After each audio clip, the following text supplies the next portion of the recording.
Assalamualaikum warahmatullahi wabarakatuh. Hello everyone. We are from group 3 that consists 3 members. The first one is myself. My name is Afi Zariati. The next one is Sharifah Fauzia. And the last one is Natalinus Emmanuel. So we are from group 3. We will discuss about what is syllabus, types of syllabus, and also the function of the syllabus. So here we go. The first speaker is Sharifah Fauzia. For Sharifah Fauzia, the time is yours. The definition of a syllabus. What is a syllabus exactly? A syllabus is a document that contains all of the necessary details for a college course. It includes a breakdown of the topics you'll cover as well as the deadlines for any homework, such as tests, quizzes, or examinations. There are 4 basic parts of a syllabus. Those are: first, instructor information. Near the top of a syllabus, you will find the name of your instructor, their contact information, and also office hours. The second one is reading materials and supplies. This syllabus section lists books, online resources, and other content you will need for class. Additional tools like a calculator or specific software will be listed here too. Typically, there is not about which materials are required and which are recommended. The third one is policies. A syllabus will outline how you will be graded, attendance requirements, and how the professor expects students to behave. This section may also include university-wide policies on academic honesty and respect, or how students with disabilities can request support. And the last one is class schedule. The syllabus will include when assignments are due and when tests will be given. This section contains all coursework for the class, including in class. Next, we are going to talk about the function of the syllabus.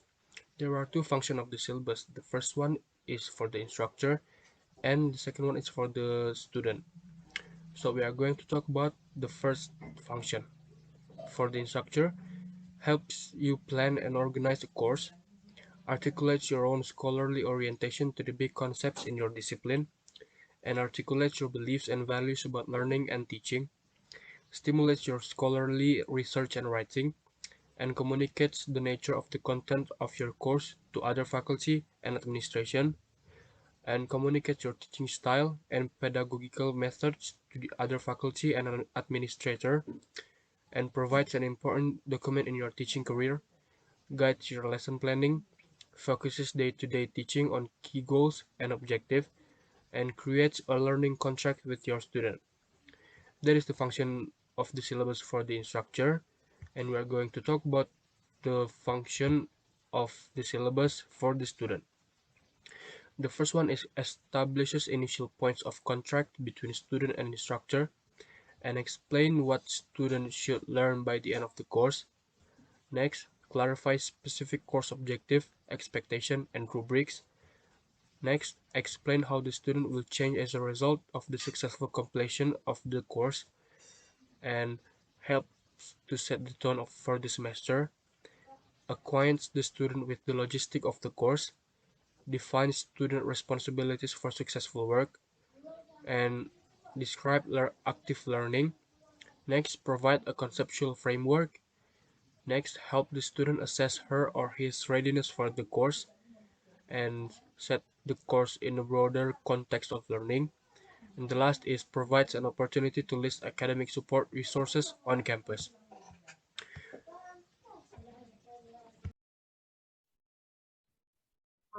Hello everyone. So this is my part to explain about the types of syllabus. There are 6 types of syllabus. The first one is structural or formal syllabus. The next one is a notional or functional syllabus, and the next one is situational syllabus, and the fourth one is a skill-based syllabus, and the next one is a task-based syllabus, and the last one is a content-based syllabus. But first, I would like to discuss or explain about a structural or formal syllabus. The content of language teaching in this syllabus is a collection of the forms and structures, usually grammatical, of the language being taught. Examples are like nouns, verbs, adjectives, statements, questions, subordinate clauses, and so on. The next one is a notional or functional syllabus. The content of the language teaching in this syllabus is a collection of the functions that are performed when language is used, or the notions that language is used to express.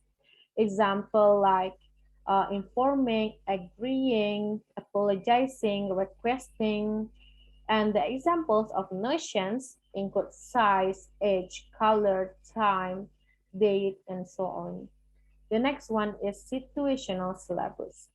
The content of the language teaching is a collection of the real or imaginary situation in which language occurs or is used. A situation usually involves several participants who are engaged in some activity in a specific thing.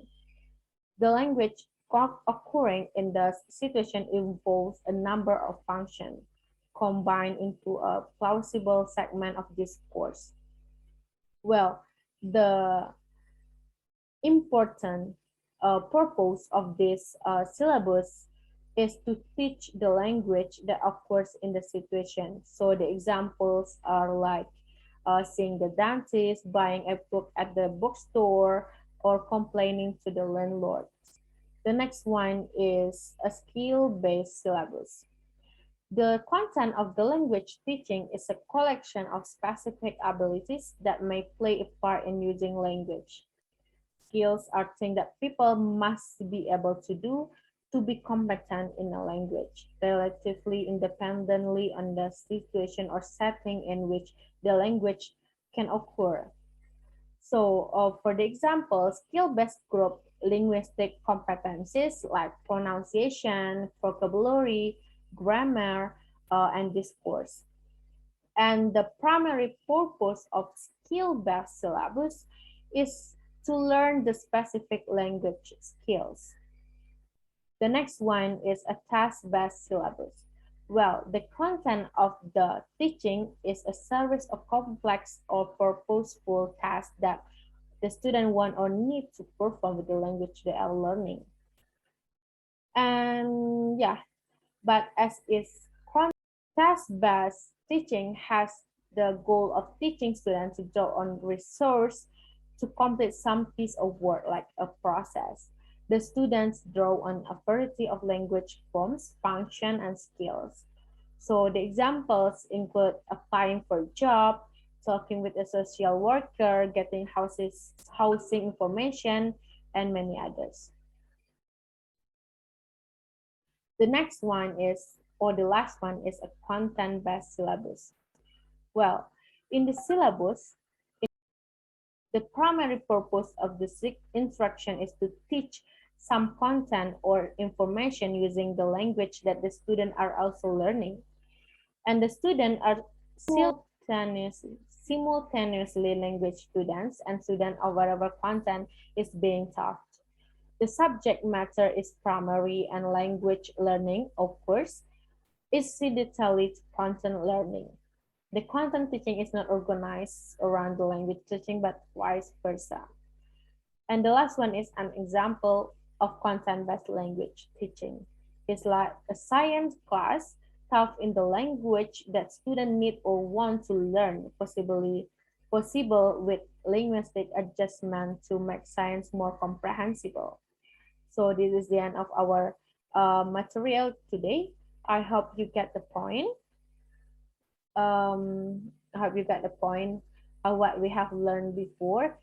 And if there is a wrong word, I hope you apologize us.